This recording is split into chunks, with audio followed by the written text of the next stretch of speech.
नमस्कार। आज हम साहित्य की दुनिया में एक काफी गहरे और थोड़े शायद बेचैन करने वाले कोने में झांक रहे हैं। हाँ, एक ऐसी दुनिया जो सोचने पर मजबूर कर देती है। बिल्कुल। हम बात कर रहे हैं फ्रांज काफका की और उनके उस बेहद मशहूर बल्कि कहूं तो कालजयी उपन्यास द ट्रायल की। हिंदी में कहें तो मुकदमा। मुकदमा, नाम ही अपने आप में बहुत कुछ कहता है। सही कहा। और देखिए, हमारे पास इस पर एक काफी दिलचस्प विश्लेषण भी है।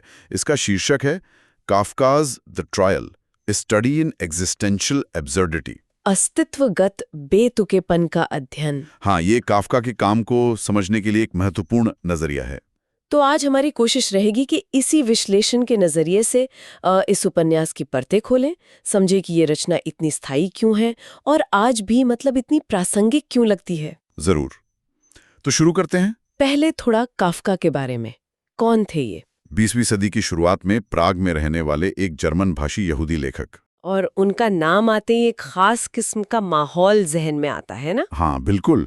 कुछ कुछ धुंधला सा, सपने जैसा, बल्कि बुरे सपने जैसा। हाँ, जिसमें चिंता है, एक तरह का भ्रम है और एक अजीब सी लाचारी का एहसास। उनके लेखन में अक्सर ये चीजें दिखती हैं, शक्ति, अपराध बोध और वो विशाल, समझ से बाहर की व्यवस्थाएं, जिनके सामने आम आदमी बिल्कुल अकेला और कमजोर महसूस करता है। और द ट्रायल तो शायद इसका सबसे सटीक, सबसे शक्तिशाली उदाहरण है। कह सकते हैं। कहानी की शुरुआत ही देखिए। एक सुबह योसेफ के, जो एक साधारण सा बैंक अधिकारी है, उसे अपने कमरे में ही अचानक गिरफ्तार कर लिया जाता है। और सबसे अजीब बात, उसे बताया ही नहीं जाता कि क्यों, किस जुर्म में, कोई जानकारी नहीं। बस गिरफ्तार। और यहीं से वो यात्रा शुरू होती है, एक अजीब, कभी न खत्म होने वाली यात्रा। ठीक है, तो चलिए इसी पर थोड़ा और गहराई से बात करते हैं, योसेफ के की स्थिति पर। हाँ, तो उसे गिरफ्तार तो कर लिया गया, पर जैसा आपने कहा, जेल में नहीं डाला। उसे कहा जाता है कि वो अपनी जिंदगी जीता रहे, बैंक जाए, अपना काम करे।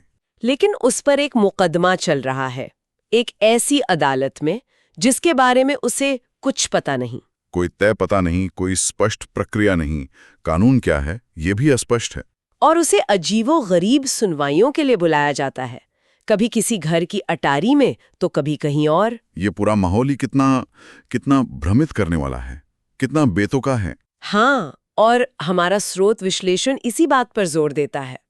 ये सिर्फ कहानी का प्लॉट नहीं है, ये सीधा काफका के जो मुख्य विषय हैं उनसे जुड़ता है। मतलब वो अस्तित्वगत बेतुकापन। हाँ बिल्कुल, एग्जिस्टेंशियल अब्सर्डिटी। स्रोत इसे इसी नजरिए से देखता है। ये वो स्थिति है जहां इंसान लगातार तर्क और मायने ढूंढ रहा है, लेकिन दुनिया उसे अतार्किक, निरर्थक और समझ से बिल्कुल परे लगती है। सही। योसेफ के की ये बेवजह की गिरफ्तारी, ये अस्पष्ट मुकदमा, ये सब उसी बेतुकेपन का प्रतीक है। अच्छा, और काफका के लिखने की शैली, वो इसमें कैसे योगदान करती है? हाँ, ये बहुत दिलचस्प सवाल है। देखिए, काफका की शैली की खूबी ही यही है कि वो एक ही समय में बहुत यथार्थवादी, एकदम असली सी लगती है, जैसी रोजमर्रा की बातें, दफ्तर का माहौल। हाँ, लेकिन उसी के साथ साथ उसमें एक स्वप्न जैसा या शायद दुस्वप्न जैसा तत्व घुल जाता है। स्रोत विश्लेषण कहता है कि काफका ये जानबूझकर करते हैं। जानबूझकर? मतलब वो सामान्य और भयानक को ऐसे मिला देते हैं कि पाठक को लगातार एक बेचैनी सी महसूस होती है। ऐसा लगता है कि कैसे ये साधारण सी दिखने वाली दुनिया के ठीक नीचे एक पूरी तरह से अतार्किक, डरावनी व्यवस्था छिपी हुई है। समझ गया। ये वाकई में पाठक को हिलाकर रख देता होगा। बिल्कुल। तो यूसुफ के इस स्थिति में फंस गया है, क्या वो इससे निकलने की कोशिश करता है? हाँ बिल्कुल करता है। वो हाथ पांव मारता है, जानकारी जुटाने की कोशिश करता है, वकीलों से मिलता है, अदालत के अधिकारियों तक पहुंचने की कोशिश करता है। लेकिन मुझे लग रहा है एक लेकिन है। हाँ, एक बड़ा लेकिन है। ऐसा लगता है कि उसकी हर कोशिश, हर प्रयास उसे और ज्यादा उलझा देता है, और ज्यादा फंसा देता है, और ज्यादा शक्तिहीन बना देता है। सही कहा। स्रोत विश्लेषण इस बात को बहुत महत्व देता है कि काफका का संघर्ष दरअसल व्यवस्था के खिलाफ उतना नहीं है जितना व्यवस्था की उस प्रकृति के खिलाफ है जो समझ से ही परे है। अच्छा, ये कैसे? देखिए, वो जिन लोगों से मदद मांगता है, जैसे उसका वकील है हुल्द, वो बिस्तर पर पड़ा रहता है और मुकदमे को बस लंबा खींचता रहता है। हाँ, मैंने पढ़ा है इसके बारे में। या फिर वो अदालत का पेंटर है टिटोरेली, वो उसे बताता है कि 3 तरह से बरी हुआ जा सकता है, लेकिन उनमें से कोई भी तरीका असल में पूरी तरह बरी होना नहीं है। मतलब वो लोग भी उसी भ्रमित करने वाली व्यवस्था का हिस्सा हैं। बिल्कुल, वे मदद करने का दावा तो करते हैं, लेकिन असल में वे भी उसी भूल-भुलैया में फंसे हैं या उसी के अंग हैं। श्रोत का तर्क है कि काफका की ये जो नौकरशाही है, ये सिर्फ धीमी या अक्षम नहीं है, जैसा हम अक्सर सोचते हैं। तो फिर ये क्या है? ये एक रहस्यमयी, लगभग किसी धार्मिक शक्ति जैसी है। इसके अपने छिपे हुए नियम हैं, अपने अनुष्ठान हैं, जिन्हें कोई बाहरी व्यक्ति जैसे के कभी समझ ही नहीं सकता। इसलिए उससे लड़ने की कोई भी सामान्य कोशिश बेकार है। हाँ, स्रोत के अनुसार के जितना ज्यादा जानने की समझने की कोशिश करता है, उतना ही ज्यादा वो अपराध बोध और लाचारी महसूस करने लगता है। अपराध बोध, लेकिन उसे तो पता ही नहीं कि उसका अपराध क्या है। यही तो बात है। ये अपराध बोध बाहरी आरोप से नहीं आ रहा। स्रोत विश्लेषण इसे काफका के लेखन का एक केंद्रीय तत्व मानता है। ये कैसा अपराध बोध है फिर? ये किसी खास काम के लिए महसूस होने वाला अपराध बोध नहीं है। ये उससे कहीं ज्यादा गहरा, ज्यादा फैला हुआ एहसास है, जैसे कि दुनिया में होने मात्र का ही कोई अपराध हो। दुनिया में होने मात्र का अपराध? ये तो बहुत भारी बात है। हाँ, स्रोत इसे आधुनिक इंसान की उस गहरी चिंता से जोड़ता है जहां समाज, परिवार, धर्म या बस अज्ञात अपेक्षाओं का दबाव इतना ज्यादा होता है कि व्यक्ति खुद को स्वाभाविक रूप से दोषी महसूस करने लगता है। भले ही उसने कुछ गलत ना किया। बिल्कुल, के का अपराध बोध भी ऐसा ही लगता है। वो व्यवस्था की मांगों को पूरा नहीं कर पा रहा, वो उसे समझ नहीं पा रहा, और इसी से शायद वो अपराध बोध उपज रहा है। तो मतलब उसके प्रयास बेकार जा रहे हैं, वो अपराध बोध में धंसता जा रहा है। तो फिर अंत क्या होता है? कहानी खत्म कैसे होती है? कहानी का अंत भी उतना ही चौंकाने वाला और अस्पष्ट है जितनी उसकी शुरुआत थी। अच्छा। उसकी गिरफ्तारी के ठीक 1 साल बाद, उसके 30वें जन्मदिन की पूर्व संध्या पर 2 अजनबी आदमी उसके कमरे में आते हैं। अजनबी? कौन? पता नहीं, वे बस आते हैं, चुपचाप उसे शहर के बाहर एक सुनसान, वीरान सी खदान तक ले जाते हैं और फिर? और वहां एक कसाई के चाकू से उसकी हत्या कर देते हैं। क्या? बस ऐसे ही? हाँ, और उसके आखिरी शब्द होते हैं, एक कुत्ते की तरह। एक कुत्ते की तरह? ओह, बिना किसी सफाई के, बिना ये जाने के क्यों? ये तो बहुत ही भयानक है। हाँ, ये पाठक को अंदर तक हिला देता है। है। स्रोत विश्लेषण इस अंत की व्याख्या कई तरह से करता है। पहली बात तो ये कि तकनीकी रूप से ये उपन्यास अधूरा माना जाता है। अधूरा? काफका ने इसे पूरा नहीं किया था? नहीं, उनके दोस्त थे मैक्स ब्रोड, उन्होंने काफका की मृत्यु के बाद इसे प्रकाशित करवाया था। लेकिन स्रोत कहता है कि शायद ये अधूरापन इसकी शक्ति को कम नहीं करता, बल्कि बढ़ाता है। हाँ, शायद बढ़ाता है। ये उस मुकदमे की कभी न खत्म होने वाली प्रकृति और के की जो पूरी निराशा है, उसे और पुख्ता करता है। ऐसा लगता है जैसे कोई समाधान, कोई स्पष्ट अंत संभव ही नहीं था।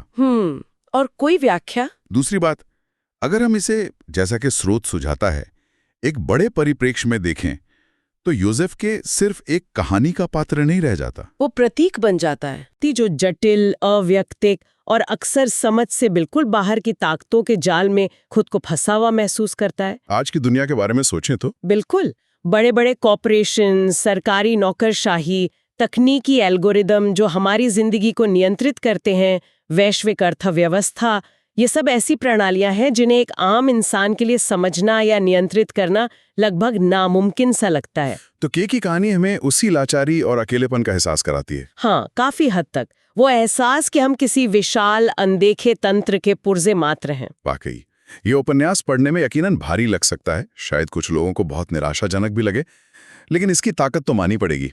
ये आपको सोचने पर मजबूर करता है। जरूर। तो इस सब का क्या मतलब निकालें? क्या ये सिर्फ निराशा का ही दस्तावेज है या कुछ और भी है? नहीं, मुझे नहीं लगता कि इससे सिर्फ निराशा का दस्तावेज कहना ठीक होगा। हालांकि निराशा इसका एक बहुत महत्वपूर्ण हिस्सा है, इसमें कोई शक नहीं। तो फिर इसकी महानता किस बात में है? स्रोत विश्लेषण इस बात पर जोर देता है कि उपन्यास की महानता इसी में है कि ये हमें सत्ता, न्याय, सत्य, व्यक्तिगत स्वतंत्रता और इस दुनिया में हमारी अपनी जगह के बारे में बहुत असहज करने वाले सवाल पूछने पर मजबूर करता है। ऐसे सवाल जिनका कोई आसान जवाब नहीं है। बिल्कुल, ये दिखाता है कि जब तर्क गायब हो जाता है, जब पारदर्शिता नहीं रहती, जब मानवीय संपर्क टूट जाता है, तो क्या हो सकता है। और इसीलिए इसे 20वीं सदी के साहित्य की सबसे महत्वपूर्ण कृतियों में से एक माना जाता है। हाँ, इसकी शक्ति पाठक पर एक गहरा, लगभग जैसा स्रोत कहता है, भारी प्रभाव डालने में है। ये हमें याद दिलाता है कि न्याय कोई हमेशा स्पष्ट या आसानी से मिलने वाली चीज नहीं है, और कभी-कभी जिंदगी खुद ही एक अंतहीन मुकदमे जैसी लग सकती है। जहाँ नियम लगातार बदलते रहते हैं और हमें पता भी नहीं चलता। ये एक बहुत महत्वपूर्ण सवाल खड़ा करता है ना, हाँ, कि हम उन व्यवस्थाओं का सामना आखिर करें कैसे जिन्हें हम समझ ही नहीं पाते। हाँ, क्या विरोध करने का, प्रतिरोध करने का कोई मतलब है, या हम सब कहीं ना कहीं यूसुफ के की तरह ही उस अदृश्य तंत्र के आगे असहाय हैं? यही इस उपन्यास का सबसे स्थायी सवाल है, जो आज भी उतना ही मौजू है। स्रोत ये नहीं कहता कि प्रतिरोध पूरी तरह बेकार है, लेकिन वो ये जरूर दिखाता है कि जो पारंपरिक तरीके हैं, जैसे तर्क करना, सबूत मांगना, अपील करना, हाँ, वो तरीके ऐसी व्यवस्था में काम नहीं करते जो तर्क पर आधारित ही ना हो। शायद काफका हमें ये सोचने पर मजबूर कर रहे हैं कि हमें प्रतिरोध के या विरोध के नए तरीकों के बारे में सोचना होगा, या शायद स्थिति को स्वीकार करने के किसी नए दर्शन की जरूरत है। हो सकता है ये सवाल पाठक के लिए खुला छोड़ दिया गया है। तो अगर हम आज की इस पूरी चर्चा को समेटने की कोशिश करें, हमने देखा कि कैसे द ट्रायल, जैसा कि हमारा स्रोत विश्लेषण Kafka's the trial a study in existential absurdity बताता है, वो अस्तित्वगत बेतुकेपन का एक बहुत शक्तिशाली चित्रण है। हाँ, वो बेतुकापन जहाँ तर्क और अर्थ गायब लगते हैं। फिर वो मुकदमे की पूरी तरह से अस्पष्ट प्रकृति, न अपराध का पता, न कानून का। यूसुफ के का एक प्रतीक के रूप में उभरना, जो आधुनिक मनुष्य की लाचारी, उसके भ्रम को दिखाता है। और वो नौकरशाही जो सिर्फ एक प्रशासनिक बाधा नहीं, बल्कि एक रहस्यमयी दमनकारी शक्ति बन जाती है। ये कुछ मुख्य बातें हैं जो इस उपन्यास को आज भी इतना प्रासंगिक और विचारोत्तेजक बनाती हैं। बिल्कुल। और अगर हम स्रोत सामग्री से एक आखिरी विचार लें, तो वो हमें आज की दुनिया के बारे में सोचने पर मजबूर करता है। वो क्या? देखिए, आज की दुनिया में, हाँ, जहाँ सूचना का तो जैसे विस्फोट हो गया है, जहाँ तकनीक और वैश्विक प्रणालियाँ पहले से कहीं ज्यादा जटिल, ज्यादा अपारदर्शी हो गई हैं। हाँ, ये तो है। जहां हम अक्सर ऐसी ताकतों का सामना करते हैं जिन्हें हम न तो पूरी तरह समझ पाते हैं, न ही नियंत्रित कर सकते हैं। ऐसी दुनिया में हम यूसुफ के अनुभव से क्या सबक ले सकते हैं? ये एक बड़ा सवाल है। जब हम बिना किसी स्पष्ट कारण के अपराधबोध महसूस करते हैं, या जब हम खुद को ऐसी व्यवस्थाओं में फंसा हुआ पाते हैं जो हमारी समझ से परे हैं, तो एक व्यक्ति के तौर पर हमारी प्रतिक्रिया क्या होनी चाहिए? क्या बस जागरूक होना ही काफी है? क्या जागरूकता अपने आप में प्रतिरोध का एक रूप है? या फिर हमें अपनी उम्मीदों को ही बदलना होगा? काफ्का हमें कोई आसान जवाब नहीं देते, लेकिन वो सही सवाल जरूर उठाते हैं। निश्चित रूप से काफका हमें आराम नहीं देते, सुकून नहीं देते, लेकिन वो हमें जगाते जरूर हैं। हाँ, सोचने पर, सवाल करने पर मजबूर करते हैं। और शायद यही महान साहित्य का सबसे बड़ा काम है।